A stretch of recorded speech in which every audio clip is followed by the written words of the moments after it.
Ayan, isang magandang umaga po sa inyong lahat mga kapatid. Ayan, patuloy tayong mag-aaral ng salita ng Panginoon at ngayon nga ay may pupuntahan tayo. Pupunta tayo sa namatayan. So ngayon po yung libing, mamaya 8:00. So ang ating pag-aaral ngayon ay Isaiah, September 14, 2023. Ayan, tayo po ay manalangin para po sa ating pagsimula. Mapagpalang Diyos, kami po ay patuloy na lumalapit sa inyo at aming idinadalangin ang aming pong pag-aaral ngayon. Gabayan niyo po nawa kami, O Diyos, at kayo po ang maghari sa aming buhay at maalala namin at matutunan ang mga buhay ni Isaiah na siya makapagbibless sa amin ngayong umaga. Salamat po, O Diyos, sa pagdinig ng aming dalangin sa banal na pangalan ni Jesus. Amen. Ang aklat po ng Isaiah, mga kapatid, ay ito po ay gospel sa Old Testament sapagkat ang pinatutungkulan nito ay tungkol sa ating pong Panginoong Jesus.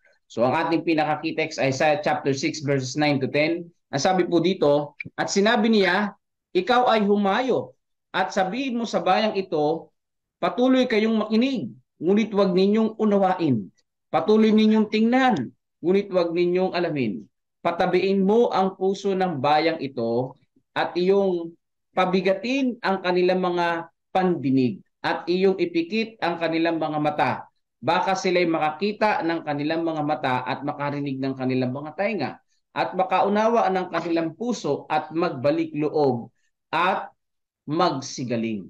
So dito po mga kapatid, katulad din po ng mga Hudyo sa panahon ni Jesus Christ, may mga mata ngunit hindi nakakakita. May mga tenga ngunit hindi nakakarinig. At dito po mga kapatid, ay makikita po natin na doon pa lamang sa Old Testament, ganyan na yung bahay ng Israel. No, walang malawak na pangunawa. Yan din yung reklamo ng ating Panginoong Hesus doon sa mga Hudyo sa kapanahunan niya na hindi rin nakakaunawa ng mga bagay-bagay. So dito, ano ang matututunan natin dito sa Isaiah chapter 6?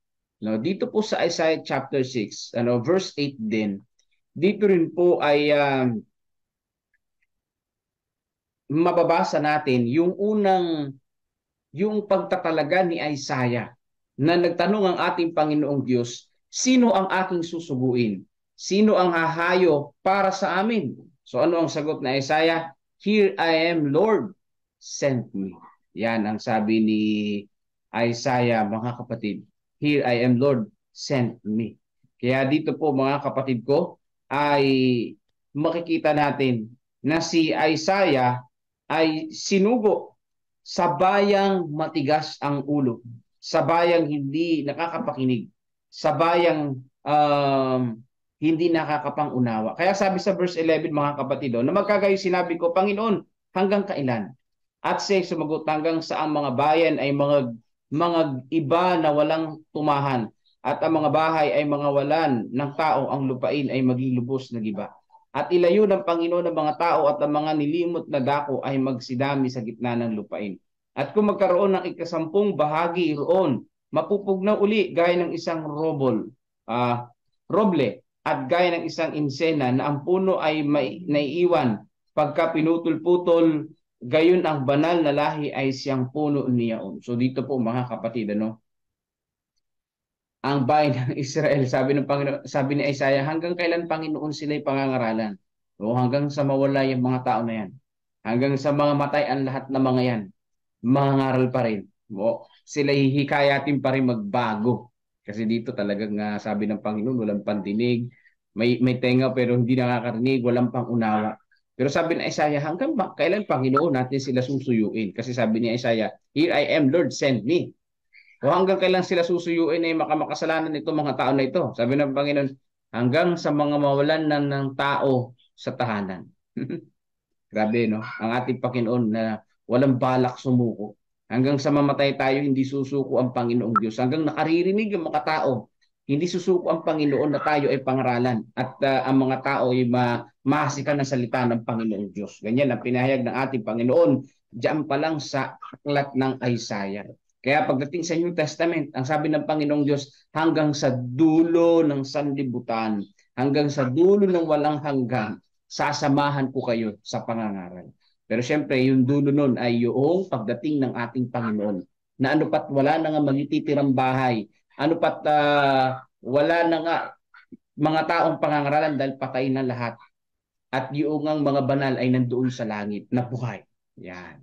So sa madaling sabi, ang sinasabi dito ng ating Panginoon, sa isang mangangaral, habang nabubuhay ka, mangangaral ka. Yan. Kasi nga naman hindi aabuti na Isaiah yung second coming, di ba? Siya'y namatay din naman. Oh, kaya ang ibig sabihin ng ating Panginoon kay Isaiah, hanggang sa nabubuhay siya, mangangaral siya. Yan ang ibig sabihin niya kay Isaiah. So ganyan din po ang ating dapat panghawakan. Sabi dito, maliwanag ang tungkulin ng propeta. Itataas niya ang kanyang tinig bilang protesta laban sa umiiral na mga kasamaan. Ngunit natakot siyang isagawa ang gawain ng walang kasiguruhan ng pag-asa. Panginoon hanggang kailan? Ayan nga yung tanong ino. Ang tanong niya, wala ba sa iyong piniling bayan ang makakaunawa at magsisisi at pagagalingin? Ayan po yung sinabi ni Isaiah. Pero sabi ng Panginoon, may magsisi o wala. Yan ang naiintindihan ko rito eh. May magsisi o wala, tuloy ang pangangaral. Ganyan mga kapatid. Kaya ito yung nagbigay inspirasyon din sa akin sa pangangaral natin sa evangelism. May mabautismuhan o wala, tuloy ang pangangaral. No? Kasi nagawa natin ang part natin na maibigay ang salita ng Panginoong Diyos ay ano pa ang ating kinakailangan gawin, di ba? Ang pag-convert ay sa Panginoon at hindi na sa atin. Sabi dito, ang pasanin ng kanyang kaluluwa para sa nagkakasalang Huda ay hindi mawawalang kabuluhan.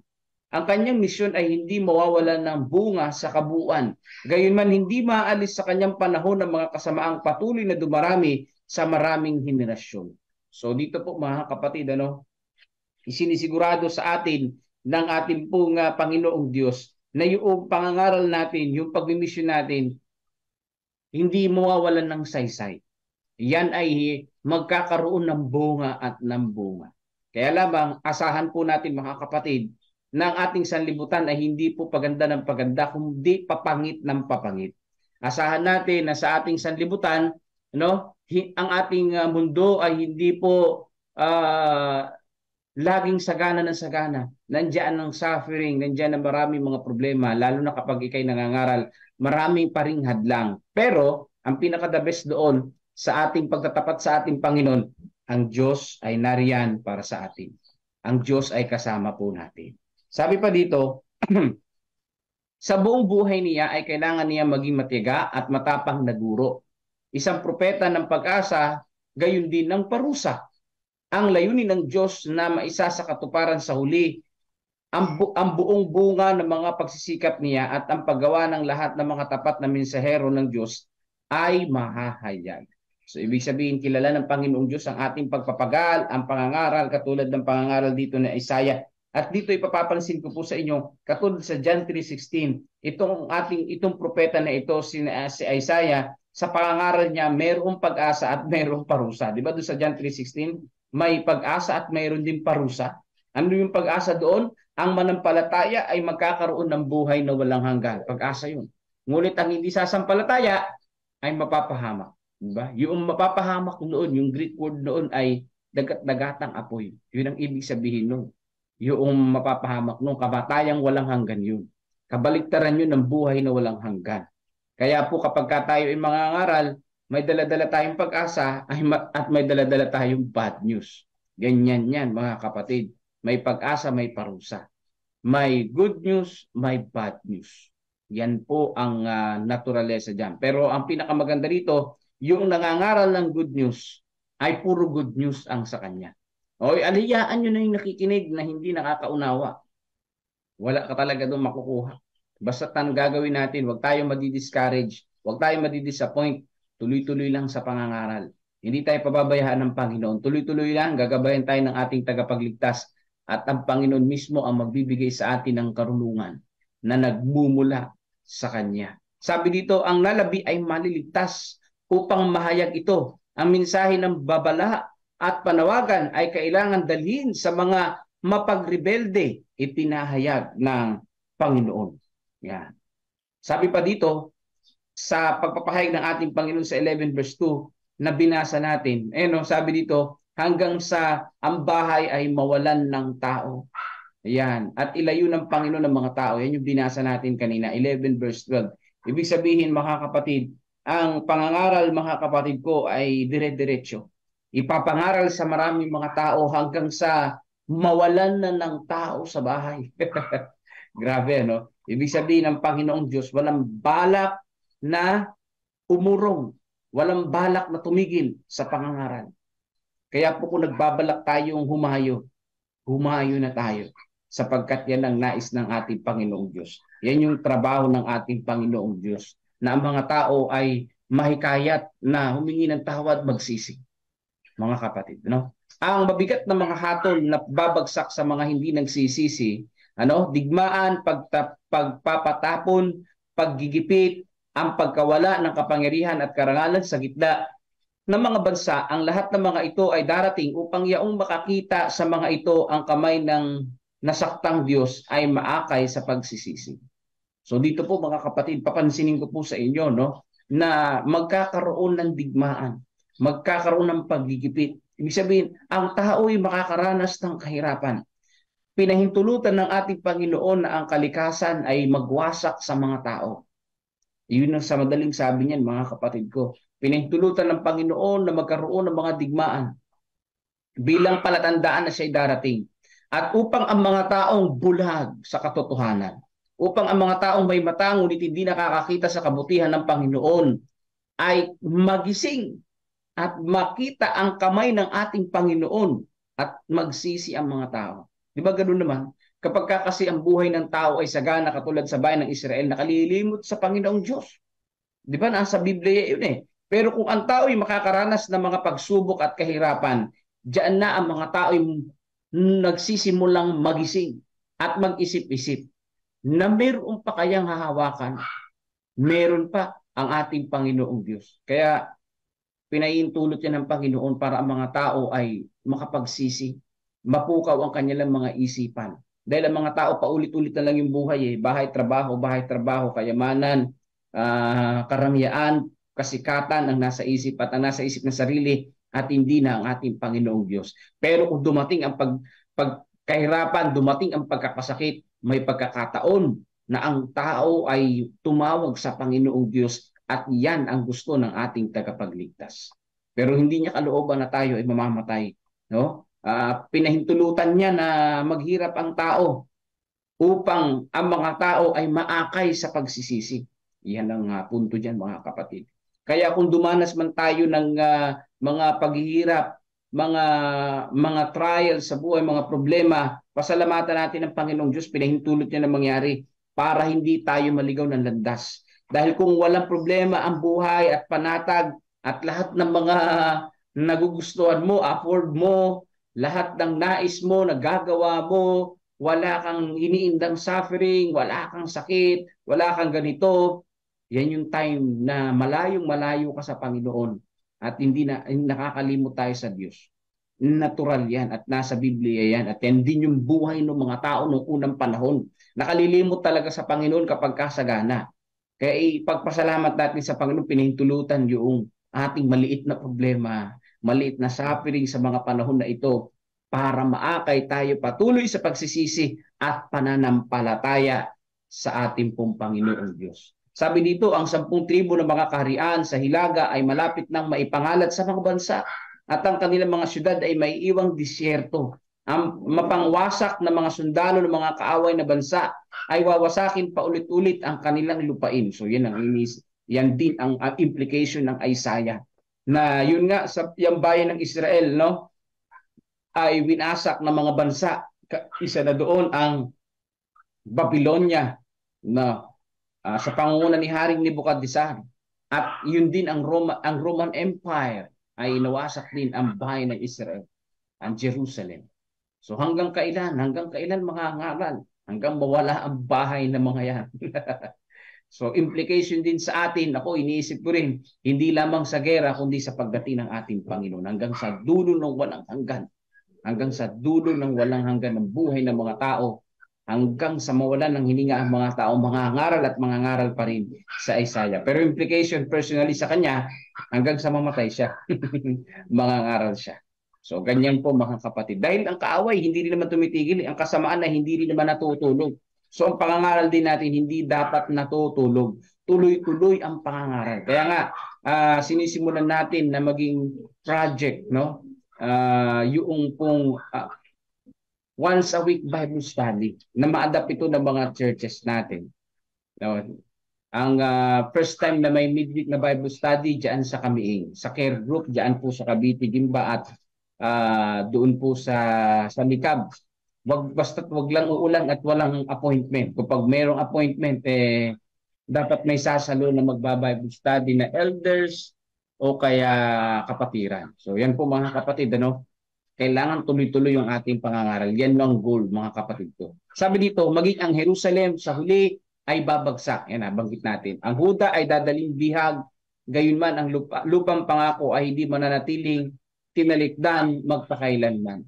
So dito po mga kapatid, ano, talagang propesiya na rin sa Isaiah na ang bayan ng Israel ay mawawasak. Kasama ito sa pinahintulot ng Panginoon na mawasak ang kanilang bayan. Bakit? Para maakay sila sa pagsisisi. Yan. Para maakay ang mga tao na makilala ang ating Panginoon. Di ba? Pinahintulot ng Panginoon na masakop sila ng Babylonia sa panahon ni Propeta Jeremiah. Di ba? Yung kabataan, talagang gulong-gulo yung isip niya. Bakit ganito, Panginoon? Pero pinahintulot yun ng Panginoong Diyos para ang bayan ng Israel na may mata hindi nakakakita, may tenga pero hindi nakakarinig, mamulat ang mata nila na may Diyos silang dapat nabalikan at sambahin. Pinahintulot yan ng Panginoon. Kaya tayo mga kapatid, kung nakakaranas man tayo ng mga suliranin sa buhay, isa lang ang ibig sabihin yan. Isa lang ang ibig sabihin yan. Ibig sabihin, may pagkakataon sa buhay natin na kalilimot tayo sa ating Panginoong Diyos. Nakikita ng ating Panginoon, nagiging pabanjing-banjing tayo sa pananampalataya. Pinahihintulot yan ng Panginoon para tayo ay patuloy na kumapit sa Kanya. Dahil alam ng Panginoon, yung ugali natin na yan, yung karakter natin na yan, kung tayo ay magiging sagana at walang kaproblema-problema sa buhay, walang iniisip sa buhay,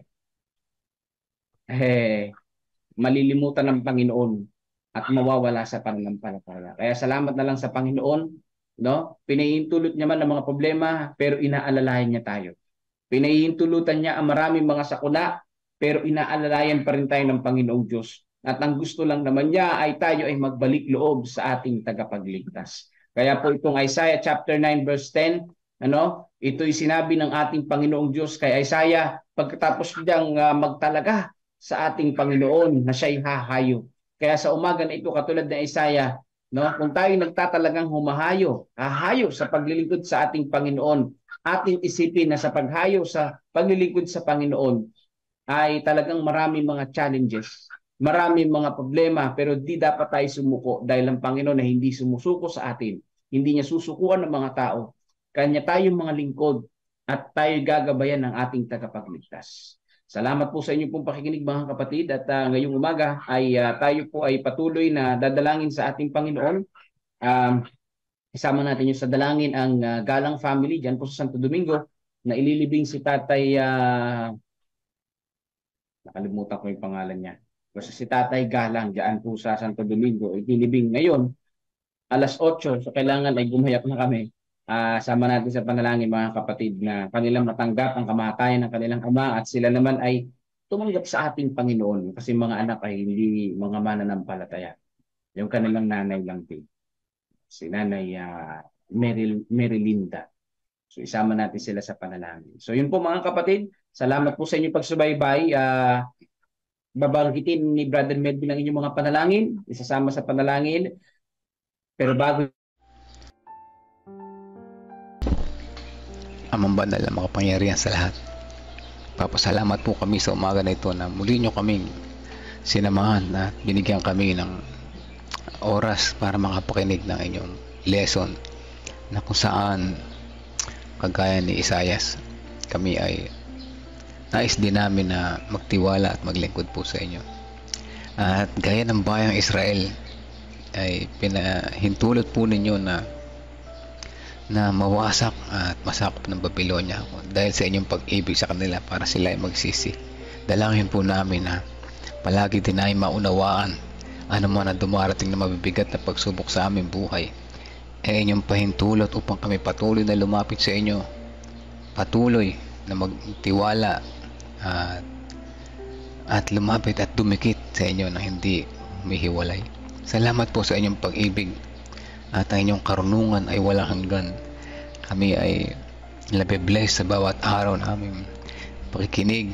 Kami ay nabibless sa bawat araw naming pagtsatsaga at pagtitiwala po sa inyo. Salamat po sa inyong pag-ibig. Sa umaga na ito, nais namin isama sa panalangin si Brother Gregorio Santin. Siya po ay may karamdaman, Ama. Lumalapit kami sa inyo, nahipuin siya na inyong pagpagaling na kamay. At siya ay pagkalooban ng kalakasan sa bawat araw. Pagpalain din po ang kanilang mga pamilya. At ipagkaloob ang kanilang mga pangailangan ayon lamang sa inyong kalooban. At patuloy na sila ay lumapit po sa inyo, manumbalik at patuloy na kumapit po sa inyo sa pagtitiwala. At ang kagalingan na ipagkakaloob nyo sa amin gaya ng inyong pangako. At kayo din namin sinasama sa panalangin ang mga kapatiran na nakikinig ngayon. Pagpalain nawa aming buong maghapon. Una-una aming mga pag-iisip, panalita at mga gawa ay inyo pong pangunahan upang kami maging karapat dapat po sa inyo. Pantayin din po aming mga hanap buhay. Ito nawa ay maging pagpapala sa amin at maging pagpapala din naman sa iba. Kaya din ang aming nadalangin ay iba pang may mga karamdaman, may mga sakit, at gayon din ang pamilya nila na nanggalang family na naway matanggap nila ang pagkawala ng kanilang ama, at i-comfort nyo po sila. Gayon din lalo na higit ang kanilang mga anak na patuloy at maging magtiwala rin po sa inyo kagaya ng kanyang nanay na tanggapin kayo bilang personal at tagapagligtas pagkat nasa inyo ang tunay na kagalingan at ang inyong mga pangako ay wagas at siguradong totoo ang inyong mga pangako.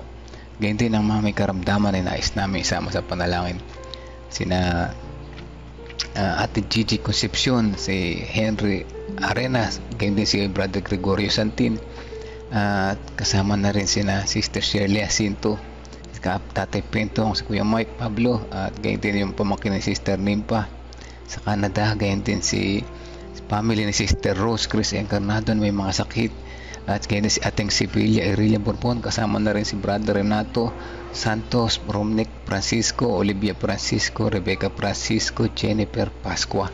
Sa pagpapatuloy na din namin isama si Precious Cabasog, Princess Jorquina, si Arisi, si Sister Nena na naway gumaling na siya sa kanyang karamdaman. Kasama nila Tia Aning, Tia Aurora, at gayon din Sister Corazon Mina at si Ate Sally Sanchez. At gayon din ang mga past recovery nila Sister Janet Ontivero, Gina de Guzman, Arturo Duque at Erlinda Duque. Ang mga pangalan po na ito ay nasa barig ng karamdaman.